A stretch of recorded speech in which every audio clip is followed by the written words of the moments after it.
In Mahayana, in the Zen tradition, there is a story, very important story. Actually, it is the beginning of Zen. Goes like this: Buddha standing in front of his disciples, and in his hand holding a flower. And that's the teaching. Nobody understands. Only the very advanced disciple Mahakassapa, he smiles, he understands. So this story is very characteristic for Zen, this kind of a non-verbal transmission of wisdom and awakening, quite characteristic especially for the Rinzai Zen, which is using these so-called koans. Let me explain it a little bit. In the story, it seems to be a legend, because in the oldest scriptures, the Pali literature, there, to my knowledge, there is no record of this story. So it may be a later addition to the Buddhism. The meaning, I can imagine that the flower is symbolizing the whole Buddha Dharma, the teaching of Buddha, offering it to the humanity, to all the beings, way towards liberation. The koans is a very specific way of teaching. Indeed, there is no of this way in Theravada, but I happened to do a weekend with a koan, so I have a little bit idea how it may work sometimes, and it works indeed surprisingly well. And I will take one of these open koans. You know, there are hundreds, perhaps even thousands of koans for the disciples to really work with, and they are holy. Nobody knows the solution except the teachers. But there are few koans which are all over the internet. You can get the meaning or the solution is known, publicly known, and these koans may be used for explaining how it works, so that the students have trust into that process, which is quite demanding indeed in the nature. So in the koan I would like to take, the task is like this. There is a goose in a bottle. How to get the goose out of the bottle without destroying the bottle or without killing the goose?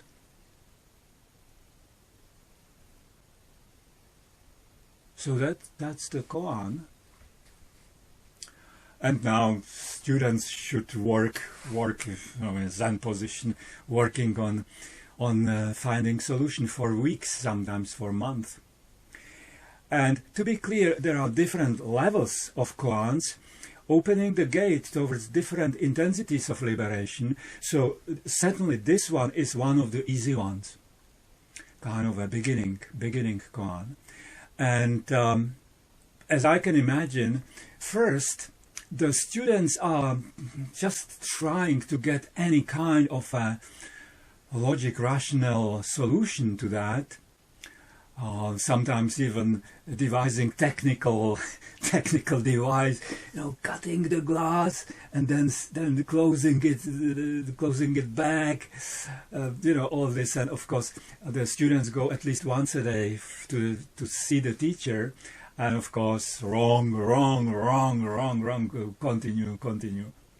So after few days or weeks of this absolutely frustrating brain activity, the students, certainly frustrated completely, will probably understand that there is no rational solution to it. So he will try to get some way around, and it may be kind of a poetic analogies or just poetic fantasies, his mind to start to create just to get something. And of course the teacher very sternly sending the students back to work more hard.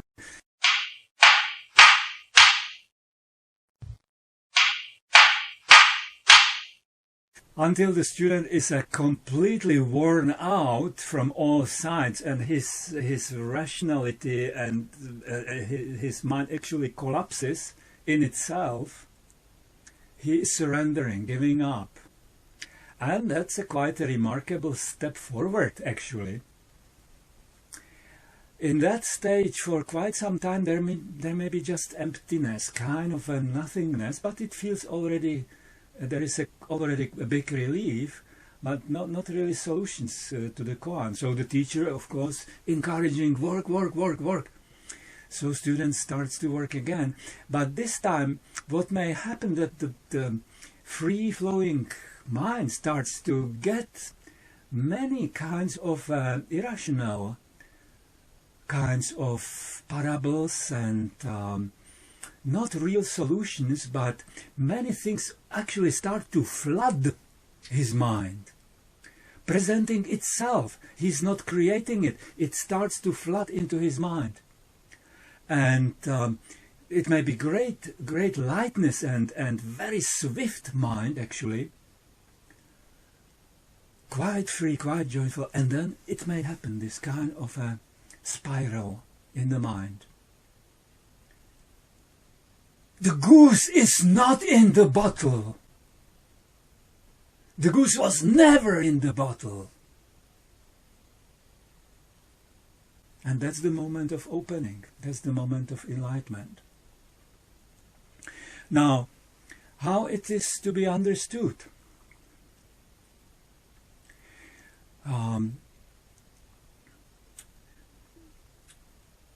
The solution of the koan, it is recognition. It is absolutely clear, undisputable event in the mind of the meditator. He doesn't need to any confirmation from the teacher, because he knew this is the solution. It is so poignantly clear. It fits so exactly this liberating experience. And if the student knows at that moment what actually was the bottle and what was the goose, that perhaps may come a little bit later, that the bottle is the ego and the goose is the free-flowing mind.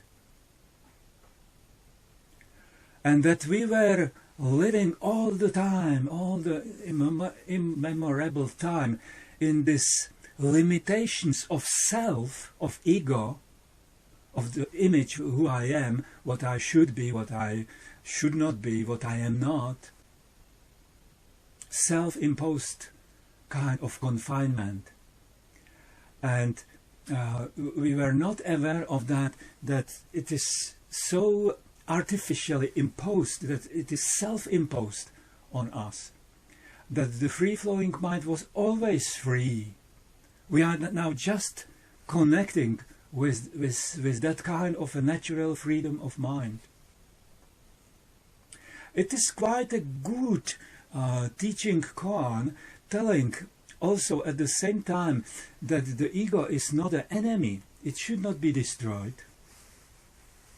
This glass kind of working device for the functionality in this world.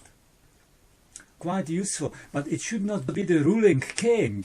It should be the servant. So these are the koans, and indeed it is a remarkable tool, which I have quite some respect for that. Now, why I am talking that, being actually a monk of the original Buddhism, why I was starting this talk by the Zen story. Because it is so iconic, because it is so emblematic for the Mahayana Zen enlightenment, SATORI,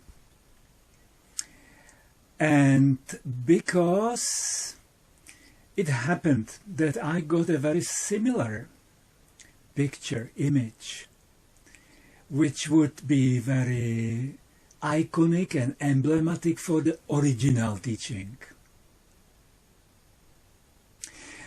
It happened for the first time about 8 years ago. I was giving a contribution to the Congress of German Buddhist Union, and I wanted to open the contribution by describing the enormousness of depth and magnitude of Buddha's original insight. And that was it. That came this kind of an image, Buddha holding not a flower, but a crystal. The characteristic of crystal is utter transparency. Buddha holding crystal, that he would have the whole allness on his hand, on his palm, seeing through completely, representing all the realms of existence, all the dimensions of realities, all the cosmos, universe, all the multiverse, all the samsara, all the cyclic endlessness of time. And only from this kind of a detachment, this kind of perspective, Buddha is formulating his teaching.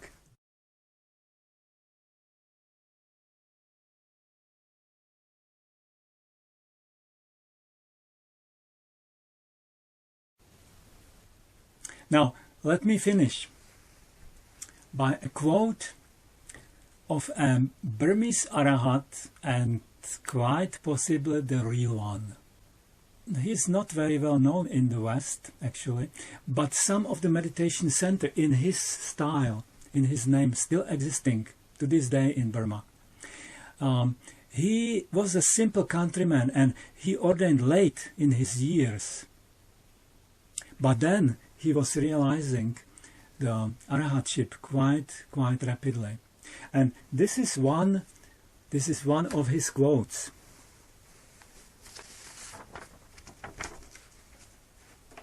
When you regard even the highest sublime spheres of existence, the forms of elated radiant intelligence, when you regard them as a spittoon, then you are ready for Nibbana.